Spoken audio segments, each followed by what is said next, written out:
on, because they really impressed us by the fact that they managed to fight and even managed to win against the likes of TRD in a couple of instances. And that was on a wrangle. So curious to see what they look like on Sandhawk. They've yet to test their metal on this map. Yeah, they've got lots of sort of proof, to be honest. I mean, they had a few interesting results, but their sort of average performance versus our like TRD and the others wasn't really that impressive. First game was pretty good, and there's IK. Gonna lose. So, I mean, at that point, when it's a 4v1, we've been talking about how LPI aren't maybe the best team fighting team, but your odds are pretty impressive in that situation, so they do manage to get the elimination and knock out IK in 11th place. So down to 10 teams here. Just trying to scour the edges here. Also, officials and get back to that fight. They have been in the orbit for a while. We'll see where the next circle ends up getting placed. So far, it's been pretty favored on the land, considering how much water is actually on Sandhawk. And this one is going to be right in the dead center, so TRD finding their way to quarry first before anyone else is going to favor them heavily. Wouldn't be surprised to see a TRD chicken dinner in this match. Not the way they're playing. Oh, DeSavage is going to unload here into the huts, but JS are a little bit out of the action. I mean, he's going to be getting ticked down here in the blue, so it's very difficult for him and the rest of the headhunters. So they have to go for a hard rotation unless they manage to get the ball. Nades in. He's down. Savage. Knocked there, and they've already lost Mr. Relax. This is a little bit rough for headhunters right now. Only 2 healthy members. They're still in the blue. Juliet's going to get knocked down as well, and it looks like this could be lights out. LTK playing by their name, live to kill. Yeah, I mean, LTK have definitely been playing pretty well this game. They've been shutting out headhunters. They actually backed away from the original fight. I think that's trouble. Now. He's bleeding out in the blue right now. This is rough. He's going to have to make a run for it, but the problem is LTK know exactly where he is. The only thing that's really saving here is if JS kind of creep up on the opposite side. It looks like that's just preoccupied right now. Red Bull is taking some damage because he's sitting in the blue himself. Yeah, but they are right next to another team here, so I think they will actually be getting engaged by JS. I think that's where the real damage came in onto Red Bull. So if the battle can wait out this blue, it could be useful. Certainly could. Oh, he is actually going to go for the run here. Yeah, trying to get Dr. Savage back up. Nice. He's already dead, though, unfortunately. So he can just take cover behind that and maybe loot a little bit off of his former teammate. Grabs a little bit when he can. And let's see if maybe Beb can make something out of this, because he's going to have to move quickly. Yeah, I mean, he needs to take this first aid kit and he just needs to run. Maybe pop a boost as well, but unfortunately, I think he's just going to cross the line of sight for JS or LTK here, but Red Bull goes down. And Blue's getting far away. Maybe the hope is here that LTK are going to be a little bit too preoccupied with JS to really deal with him, but he's trying to run the long way around to get into the clear of the blue. Back to the safety. And he really needs to try and get into that sort of top 8 position. Point difference there is pretty massive. Quite massive there. So it'd be good for him to be able to get that, and it does look like LTK are going to be getting slaughtered by JS, who have knocked down 2 of those members, and now it seems like the bat might get 3 parts around the edge, but it depends on how many kills he's got. And how'd that be for irony? JS knock LTK out. He manages to live instead. That would feel pretty good for placement. And as you were pointing out, yes, 8th place is pretty big, because you look at 8 points for that. 7 gets 10, that's the first double digits, and it goes all the way up to 30 for the first place finish. So considering kills are only worth a single point, it is so much more valuable to get the placement rather than get the kills. Looks like JS are going for a run as well. Meanwhile, we'll check back in. This is MBC Falcons and RBK. They're managed a little bit to the outside here, but nobody's moving. Not too fast anyhow. I mean, MBC, I mean, they are a team that we know for being rotators and sort of slow players, and don't really tend to do too much. There's no real excitement from them. And look at this bat. He's actually made it in, mate. Yeah, he has. He's going to keep running, though, because the circle's definitely going to keep shrinking as it goes, but he's found himself out in the open, out in the clear. Nobody else is taking the fight, so if he can't get into 8th or 7th place, he can sneak a few extra points for the team. Still a chance to clutch. We've seen some impressive performances out of one-man armies before. Yeah, I mean, RBK up to old tricks here. We saw on Vikendi in the first day that they actually got a decent position in, thanks to them holstering up inside the circle, inside the building. Yeah, it's kind of an RNG, so it's interesting to see that it's starting to happen again, but also it'll be down to some skills we'll see. KR sniffing around to see if they can find anyone. The issue is nobody's moving here because nobody has to. AM have found themselves a nice little complex to hide out in as well, and we'll see where the next circle ends up placing. It's just about everybody's inside of it. LTK are going to have to make a run as well, and there's the next one, and it's going to be centered just to the right of Quarry. Oh, yeah, pretty good with these predictions, I have to say. On Quarry, I'll take a pat about that. What's quite interesting about this one is there is actually some packages, I think. Both are all looted, or maybe at least one is looted here. So I wonder if you actually got that first base here. There's the 11th. The back gets dropped down. LP's homicide. So LPI are actually kind of managing to just trim the herd a little bit here. They're always finding 1 or 2 members remaining and polishing them off, which is good for LPI because it helps their placement as well as the additional kills. So we see Headhunters knocked out in 10th. Yeah, I mean, if it's just like one single thing they do, then we just sort of knock it down single player teams, which means that they get a higher play skill than do. So quite a few things to do, but there's actually going to be a bit of a fight here, and it's going to be LTK taking on guys once again. A little bit of revenge. Yeah, shoot Jeff in the back. Yeah, Mehmet was looking for where he could find him. So they actually have two members that are hanging out still in that hut. They'll have to go and rotate around to help Bates. Looks like Mehmet's going to be there to try and get him back up. Question is, if he's going to be exposed while that happens, people might have sights on him. They're running for it. It's going to be easy for them. They're not looking at them. They're right next to them. Boy, it's not peeking just yet. Doesn't know if Mehmet's going up for the heal. And Rip is actually going to join the team, so they need to make moves fast. Honestly, if they have a nade, it might be a good time to throw it, but looks like Evil's going to run away. Yeah, I think that's probably the smart choice to do for the LTK guys. It's not one that's best for them. And talk about best for them, MEC rather, to slaughter LTK. Yeah, they've already got a couple of knocks, and looks like an elimination to boot as well, so coming up a little bit better in these fights. MEC Falcons, we've seen that they're definitely not bad at taking the fights. The issue is they can't always compete with the highest level to some of the teams. It looks like they are taking a couple of casualties as well. BT Boom does get knocked. Meanwhile, TRD is fighting LPI, and that's going to be rough for the Light Pirates.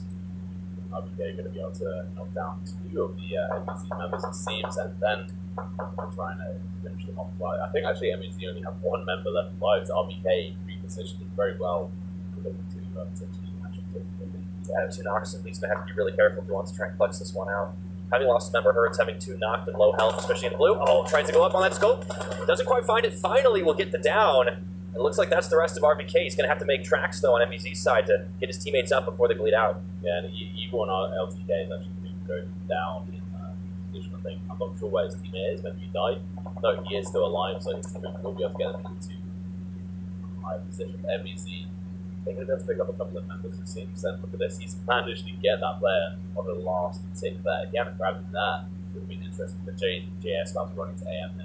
Yeah, I don't know who this favors, actually, because JS has been fighting impressively so far, but AM, they have a pretty strong set of players themselves. We'll see if they'll be able to take it up here against the likes of Ace, Rip, Squad, Mehmet. It's really going to depend on their sort of utility usage. Oh, a one-tap onto B52! Oh, Mehmet's going to take him out. That's what you get for wearing helmets and having slightly damage. Can't afford to do that. Next circle's going to come in and will center on the package and actually be completely out in the open. Not a whole lot of buildings left to choose from when it shrinks down, so this fight over Quarry is going to end pretty quickly here. JS are just going to make a run for it. Man, they're going up into melee range practically. H does get down, and finally we'll get finished off by Butcher. Here's Molotov coming in, avoid the flames with a Molotov of his own. Those managed to get out of here, but they're going to get pushed on by Rip and Squad. It's going to be a wipe. That is amazing, actually. JS coming in and absolutely clutching it up against the likes of Arab Madness. We don't see that happen too often to that team. Yeah, that was huge, that one tap on that player. That was perfectly timed because it allowed them to have that entrance into it. And let's go back on over towards TRD here. I think there is a package right next to them, but they haven't seen it. So I don't know if they're going to be able to pick it up. And look how close this LTK player is. He's the last one on his team.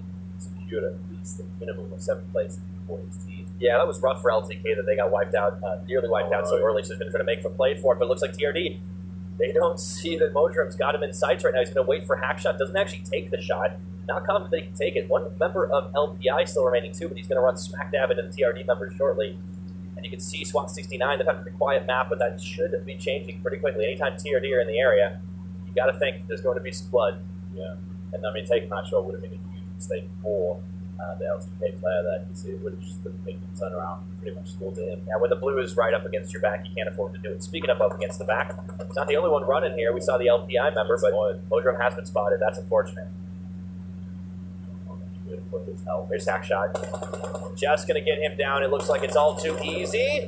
And he does manage to finish him off. Didn't even need that down. Just managed to mow down the rest of his health. So another point ticked in for TRD. Yeah, I mean, TRD already have 6 kills as well, so they're doing pretty well for that. LP looking a little bit less prepared here. They're going to be more close to standing. But still standing, though, and that's the key. This is what LP do well. They manage to survive longer than they have any business doing. Yeah, you actually have Zero, yeah, I think it is the AWM. And he's going to get one down. SWAT 69. Jess, Mehmet's still up. Whoop. So is SWAT. They got to be careful, though. They can't really attack that position that TRD have. One of the last remaining buildings still in the circle. Right behind the SWAT 69. If you just grab the same grenade there, I think we could actually change the whole direction. He's actually in the center of the circle. Right in the dead spot there. Moha, Rose is sitting in the outside as well, and you can see where Corp is and Flight Pirate's just playing to the edge of the circle, but he's unfortunately moving in the direction very slowly to Squad 69. And UN are still in this too. We haven't talked about them since one of the earlier fights, but they've done a fantastic job of surviving. Clearly, and I just want to mention TRD, they're actually in a really bad situation because they're going to have to rotate quite hard, quite far in this part, so they're going to have to play quite dangerously, but they are a high skilled team, so they might be able to see that happen. UN lost one of its members, or excuse me, that was JS Mehmet that gets knocked out. Still one more JS member left. He's playing toward the edge and unfortunately having to dip in and out of the circle, in and out of the blue, I should say. Zero, he's got that ghillie suit on, trying to keep himself nice and hidden. Oh, we're down to 4 teams already. JS is out. 5th. Squad 69 starting to take heavy casualties as well. I mean, this is just an all-out brawl between the last remaining teams left here. Just in time. Oh, no! They take so much damage. Yeah, they're not going to spot to do, and it's going to be pushing up against them. They are in the building. I think that building may just be in. It's pretty useful for them, and TRD spreading out very well here. They should have a good time being able to clean up these teams. Depends on it, but just get a grenade out. Wait, Zero doesn't see it. Oh, and he gets them. Just clips the back of him, though. He doesn't actually take enough damage to get down, so now they know where he is, and they're focusing all their fire back towards the Mohawk. The rest of Squad 69 not in a position to help him out, but he's got more nades. Yeah, I think there's going to be a couple of grenades coming his way, and they're going to do a lot of damage, but he's going to return one. Yeah, that didn't quite go the angle he wanted. Couldn't quite wrap it around that side of the rock, not without exposing himself too much. Now that one's already blown, you can see Zero and Hackshot training sights on him. He's going to have to first aid kit, but he's got to be careful he doesn't get flanked. Yeah, there was a Molotov in, I think, Zero's hand, so if they manage to get his hand correctly, it'd be fantastic. TRD to have Hixu knocked for now. LPI, I didn't even see, they actually did get completely eliminated towards the end of that. They should have been a 5th place team. But still impressive performance, all things considering. Now you see Squad 69's Mohawk still trying to keep it covered. He chucks a Molotov out. Kevin on the outside, still kind of preoccupied with the UN members and the rest of Squad 69. It looks like he is going to be able to find one, and Zero gets the finishing blow. Yes, they did make sure that they got those kills. Now Moho's in a pretty bad position. He's got no backup, and he's going to have to push out here. Zero's out in the open, though. He does get knocked. Let's see if it's going to be enough, though. Mohawk, he's going to have to move. The rest of TRD know exactly where he is, and Hixu is going to get rezzed up by Kevin here. Man, they are so good in these hectic fights. TRD really are the real deal. Yeah, I mean, just even running through the open, they have everything to sort of lose, but they're still playing pretty well. Technically, if they chuck down a smoke, they can pick up Zero. I'd really like to be able to see this. It's actually just going to be a rush. It's such a dangerous play, but it's going to work out, and now it's going to be the Snake MBZ who could actually potentially come in with a clutch if he comes in at the right time as we go into potentially the final circle here. Not easy to do up against the likes of TRD, but UN have managed to get into this top 3 as well with only 2 members remaining. This is absolutely TRD's game to lose. They can smell the chicken dinner from here already, but can they get the finish that they'll need to find MBZ's UT Boom? I mean, one of the difficulties for UN is that they have to down these players before they push out, and they are going to have to push out, and they lose one. That's a Molotov Buttermer now. Yeah, Kevin has been so accurate on these shots now, so Zeus is the only one left standing up, and that means Hixu's going to be able to easily push in, try and get this breach here. And along with the rest of his team, and here they go to try and clean things up. Zeus is going to be going forward. He does manage to get one down, but he's just running out of time, and that is going to be it for UN, out in 3rd place. So the sneaky snake from UT Boom will finally drop at the end there, and he knew it was going to be hard for him to get the outplay, but it's the chicken dinner coming in for TRD, and there is no surprises there. Yeah, no, it's fantastic performance coming in from them. I mean, it's not a surprise. They're just doing so well. I mean, they got 13 kills in total that game, plus 1st place. That's a total of 43 kills, which is pretty fantastic for them. I mean, coming in 2nd as well for MPC, even if they were playing Snake there, they still got 6 kills. That's really good for them. I'm pretty happy that they actually managed to do that. 3rd one, they still got in 3rd place when they did also manage to get 5 kills, so that's also very good. So the points are just going to sort of build up in this one. TRD just really securing their dominance as, like, so far our favourite, I would say. No surprises at all, to be honest. Like, they'll pick up 30 points for the chicken dinner. You mentioned 13 kills also gives them an additional 13 points, so that's 43 just off of a single round. I think our record was something like 50, but that was like... Yeah. That was a very rare occasion. That doesn't happen super often. TRD are able to consistently come up with high place finishes. Not see them drop below 5th place in any map, and that was just their number 5. It's just crazy. I mean, what happened there with the Squad 69 as well? I mean, they came in the top 5 and they played very well, but you can see that they're not performing like they did in that Miramar game when they first got back in. But let's have a look at the highlights here. Yeah, we already saw some of the early firefights, and this is where UN actually were up against LND. Went out very early, despite the fact that they managed to get a couple of downs themselves. This is a great flank round by Zeus. honestly, combining up with his teammate, that's one of the reasons why UN lasted as long as they did. Here's Headhunters kind of get knocked down a little bit by GS. It was sad to see them go out a little early, but they did manage to last a little bit longer just because the BIP was able to kind of wrap around the side and play, sneaky snake on the outskirts of the circle. Yeah, I mean, it's always important to be able to have a good sort of snake game with this as well, because we're obviously the best watch for to actually play, but it's all about those sort of positions, get those extra points. If you go from, like I mentioned earlier, 80% to the long run, you have to actually qualify for the next stage of the competition.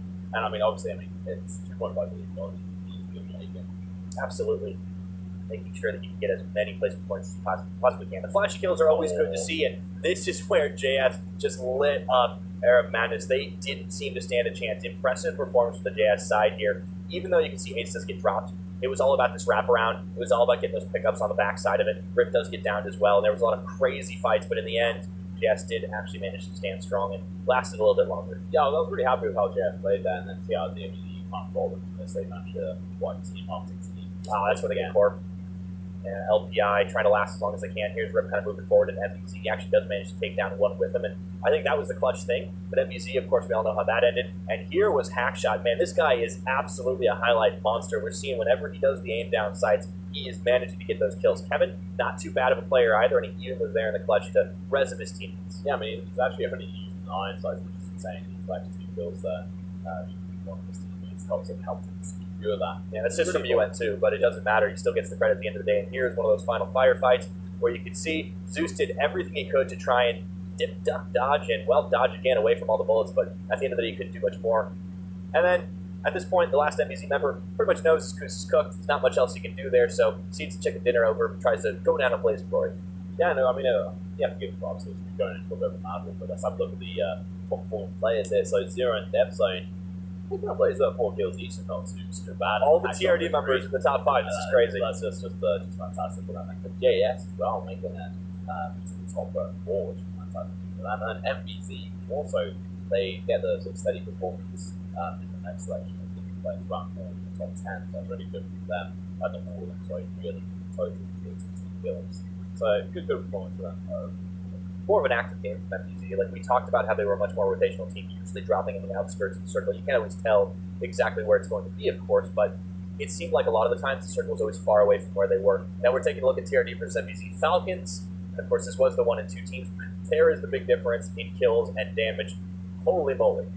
Yeah, I mean, if you just look at that first and second place, the point difference is massive. It's not quite double, not quite that much, but it's still quite a difference. I mean, Hackshot versus, the damage is actually better for Hackshot, which is quite interesting to see. I think once the damage for the player, you can get and coming out when they're fighting RPK. I mean, Dev Zone, critical versus 0. It's not say too much, 800 damage just on himself. He's falling for his team to get. And this is why TRD are such a good squad here. Every one of their players pulls their weight, and usually more than that. And we're going to see that trend continue over as we move over to 0 and ET Boom. That was the last remaining member of MT Falcons. And still, better performance out of the counterpart on the TRD side. This is why this squad is so terrifying. They had all 4 members up at the end. They never really stopped to let a man down really kind of just end up giving his life. They're always covering. They chuck the smokes out pretty easily, and they still managed to pick up lots and lots of damage across the board. Honestly, Hickshu probably had the worst performance on the team, and that's still better than what a lot of the team. Yeah, I mean, more kills than most of the team as well, so it's a pretty impressive performance for them. And we go back on what you said about the fact that they go to the amount of time. That's true. They are actually in that game 0 deaths. Yeah, every time someone gets knocked, they're like, that's fine, we're going to get it back up. And yeah, I mean, it reminds me of Set 3 team in a lot of ways. And I think that's why those 2 teams are probably our favorites in the tournament right now. Looking forward to seeing how they can perform going through. Yeah, and I mean, so I'm really excited to see them perform.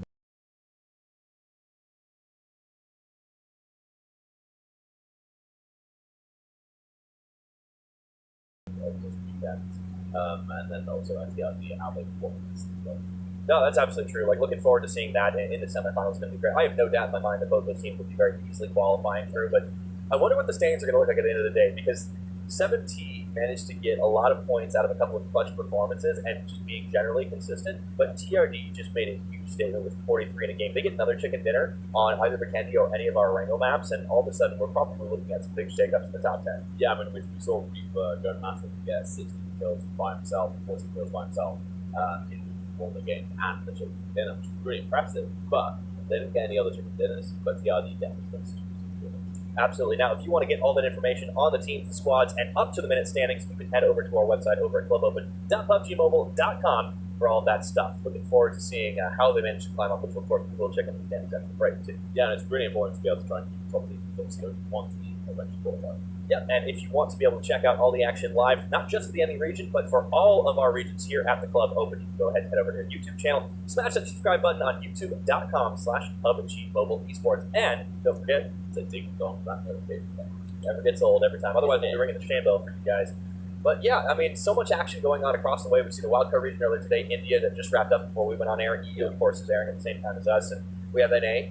Our guys back over there, so looking forward to seeing how all the teams shake out. But we will be going on a short break. When we come back, it will be Vikendi. Do not go anywhere. The PUBG Mobile Club Open rolls on. Zombie, darkest night, the newest road in the zombie universe is here. This time, the rules are different. No more parachuting, as players will be placed at random locations on the map with a match begins, and there is no single winner. Players must work with their teammates to spend one long ride over something comes up. Waves and waves of zombies will spawn during each of the 3 foggy periods at night, and surprise only damage when the fog fades.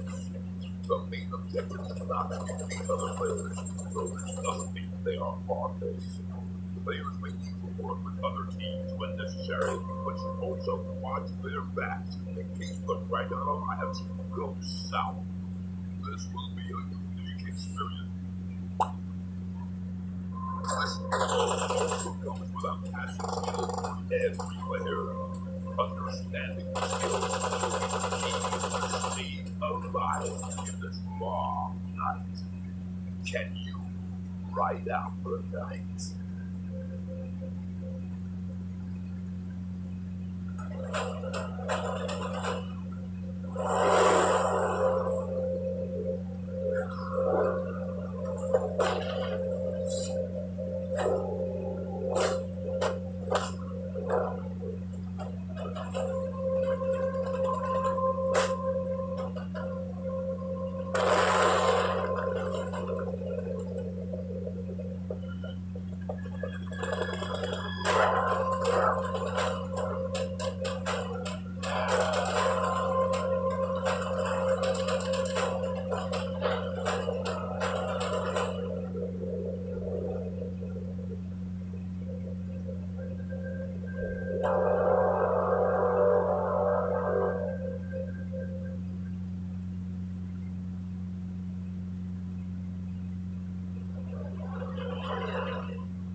PUBG Mobile for free.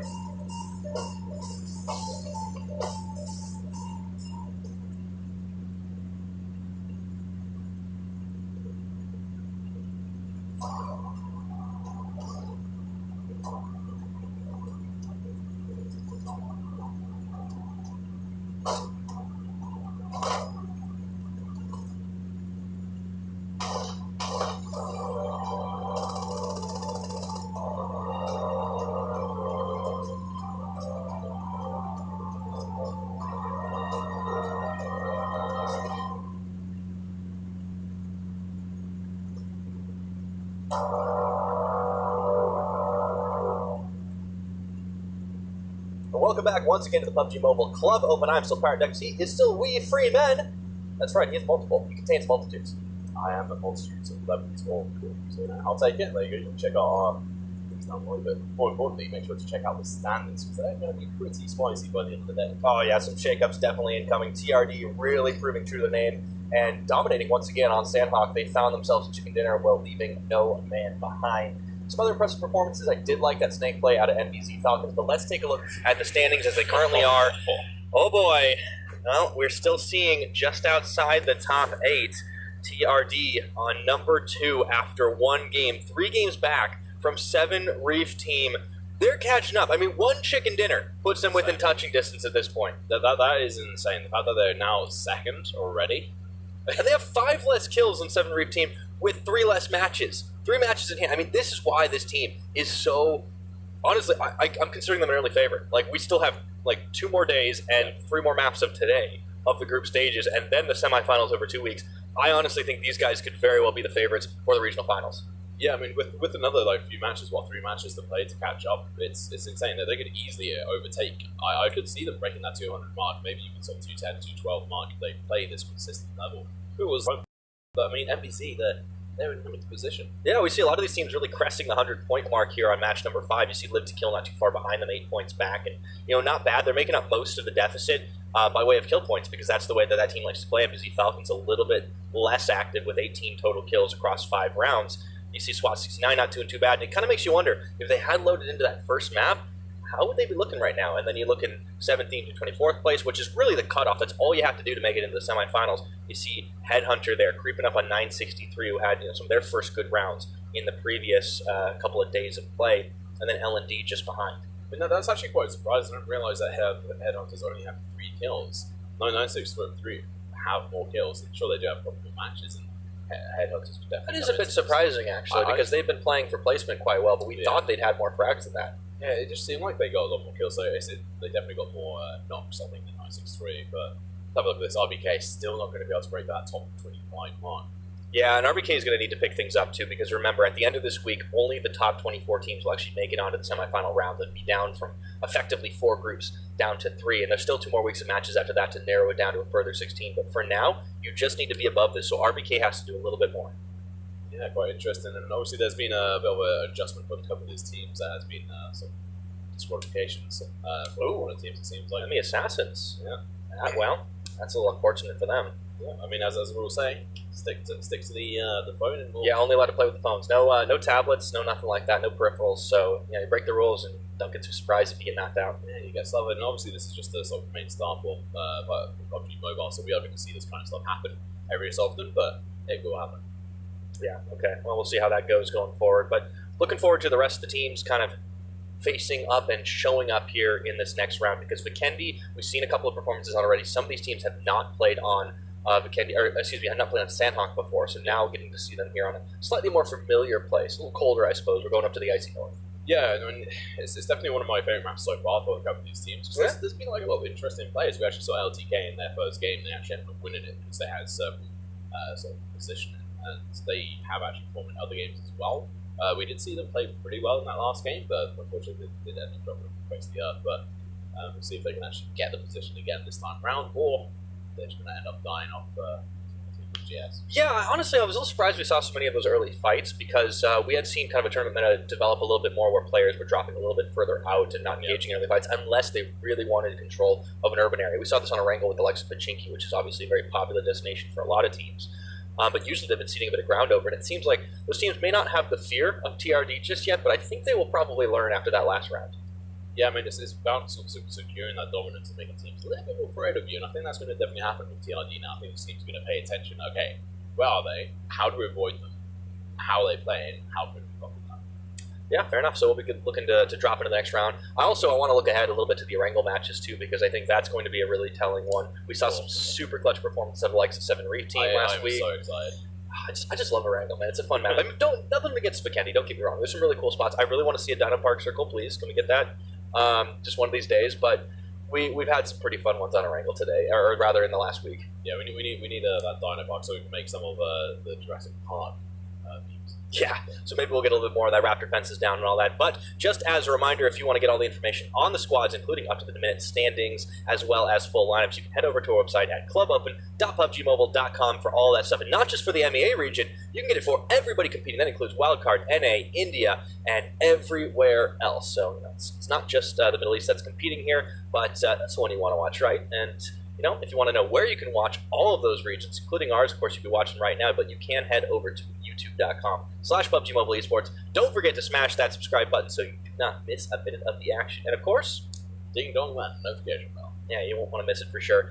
Looking forward to seeing how the next couple of games go through here. We are getting ready to gear up into the Vikendi drop-up, but if you had any predictions here, Tom, like what we've seen so far, obviously TRD notwithstanding being a really strong team, who else have you got your eye on as we move into Vikendi?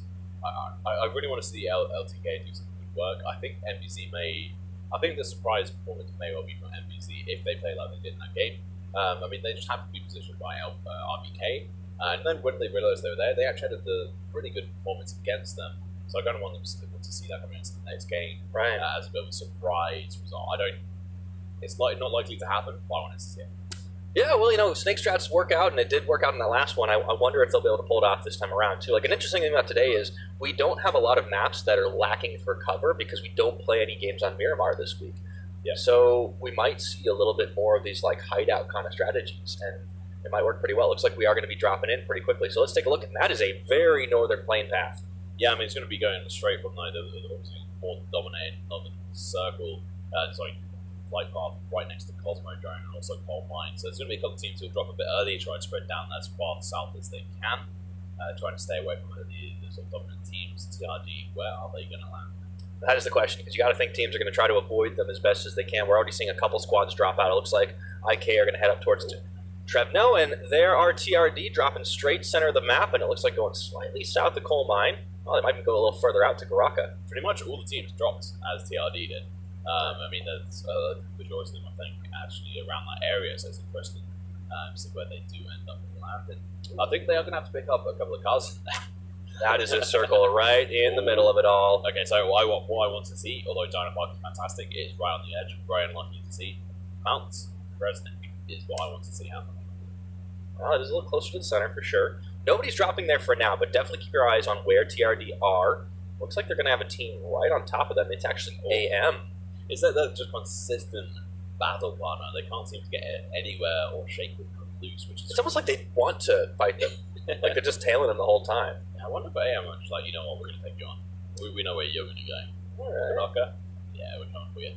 But I mean, it's going to be interesting to see how they do perform in this, because if TRD do get knocked out early, that could really harm their sort of future sort of ability to be able to try and make this top leaderboard. Yeah, but I think honestly, unless they get into a firefight with like 3 teams who are all jumping on top of them at the same time, they just seem so strong. And they always know where to go for a good loot spot. The teams not necessarily respecting that might end up getting punished for it. So here we see the first drop. This is a little bit towards the western side where LP and LTK are up against one another, and they should be aware of each other's presence right now. But in the early stages, alluding we won't have too much firefights. And here's TRD and AM on different sides of the town. Yeah, and I think Butcher is actually a sub, so I'm pretty certain we haven't seen him in the other games. So it's going to be interesting to see how he affects the performance on AM on this map. And here at RBK, they did actually perform very well in their first time on this map, thanks to their sort of placement in the circle and in hiding in the building. So just to see if they are actually able to sort of replicate that into this game today. All right, we're underway here. JS, surprise contender last time around. That's definitely a team I want to keep my eyes on because, as we saw in the standings, they were a little further down, just surviving. We'll see if they're able to do a little bit more here, like we saw on Sandhawk, once more on Vikendi. But always want to keep our eyes on TRD because if there is going to be a place that is going to have some early firefights and some impressive performances. It's probably going to be these guys. Good split for them, too. You can see spread across these multiple buildings here, but always keep your eyes on Hackshot as well, because he's going to be the one putting players in sights quickly. I don't really want either one of these teams to get wiped out this early, because they're definitely some of our favourites. I mean, if we have a look at the map here, we can obviously see that the dominant sort of pressure on players is really on the southern, sort of western side of that circle. It's not really going to be sticking around that side. We might see a couple of teams rotate up north, but I don't think people are going to rotate too far in vehicles. I think it's going to be that sort of compound in this kind of circle. There's a couple of areas that you are going to want to sort of rotate on sort of cars, and I think actually one of those RBK members is actually getting in sort of route. That's not great. I mean, it could actually be the best result for them somehow. Bait, yeah, because nobody ever sees him. He just stands there forever, and you're like, oh, okay, I guess it's fine. Wins the match. Yeah. Casual. Over to the western side, but LP really do like dropping as far away as they can. I bet they're probably a little annoyed that LTK are around, to be honest. These guys don't really seem to like taking fights early on. They really are about the placement survivalist mentality. I mean, they're like pirates. They just want to have, like a light ship. Yeah, it's the light side, not the pirate side. They don't go in and try to take everybody else out. And here I am, MBZ, obviously one of the teams I mentioned about being a potential surprise sort of performance from these guys. I do want to root for them because they've had a few interesting moments. Back over towards AM versus the always have to keep panning over these guys just in case something starts. Yeah, I would have to say that they are pretty much the top two teams in this lobby.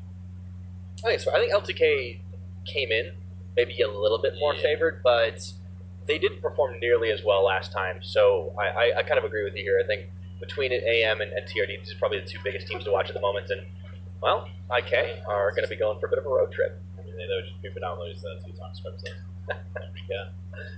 Yeah, and here's LND as well. UN, that's another thing I want to point out, is that UN had a really solid performance on map number 1 on Sandhawk. A lot more, I think, than we were expecting out of them. Yeah, we actually saw LND versus UN last time, and we're going to be seeing it again right now. Yeah, not too surprising. When they have the compound, though. These teams seem to be playing against each other very often. And I mean, Faker's going to be making the first push, but it's going to be Master who takes the first shot. Yeah, it's going to be a knock already early on. UN moving forward. Master ducking to cover below the stairs here. I mean, having these not fantastic. I mean, Drugs is heavily damaged. And so is Riot, too. I mean, there's really almost nobody fully healthy here except Needle, and he's kind of stuck trying to get Faker up. He does manage to get him on his feet, but already taken pretty low in this early fight now. You can see Hunter manning this doorway. That's a bit of a shame. I kind of expected UN to be able to do a bit more damage, but they should have these guys on lockdown. They are grouping inside this one building, so their angles are pretty limited to what they can cover. Drugs is going to push, which is a mistake, I have to say. But that peek around, how many moves away anyways? Okay, so they are actually going to back away from this. This is actually a good play from LND. It doesn't seem like they have the full sort of med situation. They're having to sort of kill outside of the actual firefight. I'm going to switch on over to one of the teams that is rotating. Okay, yeah. I found two vehicles too. This is the big difference between, like our first day and now we finally see teams really adopting into those like multi-vehicle stacks. And still really only doing 2 for the most part, but that's a hell of a lot safer than cramming everybody into one and hoping you don't get blown to pieces. So, I mean, one of the biggest differences between the two teams here, TRD surround them trying to encompass the whole of AM.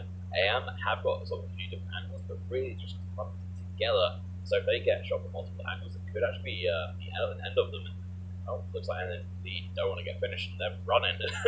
Yeah, UN just say, this is our house, don't come back anytime soon. Chucking them out of the village.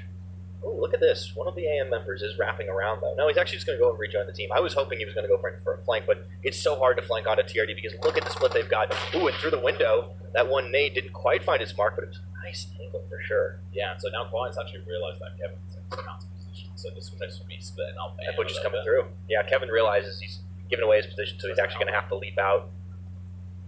No helmet is a really bad idea. Sort of like that, then fight against people with, so he is going to run for it, which is good for him. He's going to be able to get away. I mean, AM aren't going to go some hardcore chase because they know there's teammates from TLD behind. And you can see Zero is also there on the low ground. Whereas the other two members have kind of been hanging out. Hicks2 and Hackshot up on the high. Still, though, that one is, at the moment, a stalemate. We're going to keep our eyes on LTK as well. I'm not sure who is the closest to them. Maybe we can have a look. But there you go. There's Dynamite. You actually see it for a little bit. We do get one. One team, unfortunately, didn't really like Dynapark too much. They're going to be leaving.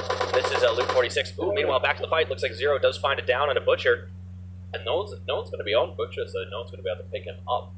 They're going to have to depend on trying to actually get the kills here.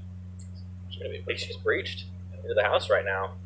Zero might come in and flank around. AM could be in some serious trouble, and this is one of the dangers of trying to engage TRD early on. You're in danger of getting wiped out off the map, and you lose a heck of a lot of points that you could have picked up if you go out in 11th place. Yeah, just don't mess with these guys, that they are going to screw you up. And I think now that AM realise that it's TRD, they're probably like, okay, well, I made a mistake here. We should have probably run, but Quiet. Quiet getting knocked down as well. That's 2 knocks. All of a sudden, things are not looking too hot here. It's down to B52 and Molotov to try and carry the team. Molotov has actually got a good spot just up above these stairs, but TRD are such a good team in firefights. They're not going to be going up there, so Molotov's not going to get a chance to fire him down. I mean, the massive issue is here that AM are completely under-equipped. I mean, Molotov is 0 ahead. Like, he has no helmet, he has no backpack, he has no meds at all. And look at the patience here from TRD. Going to be able to find the moments to try and get the finishing blow off, and Zero will take down Butcher. That was kind of a foregone conclusion there. Meanwhile, take a look at 46 again, and we now are watching on NBC. They found themselves a compound to their own, so the extended looting will kind of keep on going here. Yeah, I mean, NBC are going to be able to do it fairly heavily, and that's actually a good thing for moving forward. They're going to be able to get plenty of smokes, which will be needed towards the end game, I'd imagine. Headhunters do need to do very well in this game to try and catch up on a lot of the points. Obviously, they haven't really got that many kills. I think it's 3 of them correctly. Yeah, it was surprising. No, we're not 6-3. And ooh, here's the big breach. B52's already pieced out. I think Molotov. Yeah. This was a bit of a GG from Yeah, this part. bit of a concede. Just get out and just hope for the best. And all right, well, here he goes. See if they can take somebody down with them. There is one down, but unfortunately, that is going to be all they will get. So AM pretty much down to 1 member because Quiet's slowly bleeding out there on the knock, and he should be dead pretty soon.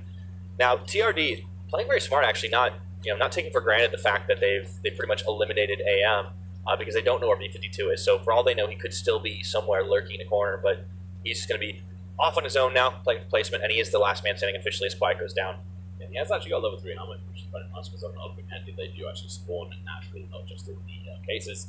And he just needs to be able to do up because one of the main issues that they had on AM is that although they were camping those buildings, they didn't have any loot. They were really short on what they were able to do. But switching on, JS, definitely one of the teams that we want to keep an eye on because they performed quite nice in the last game.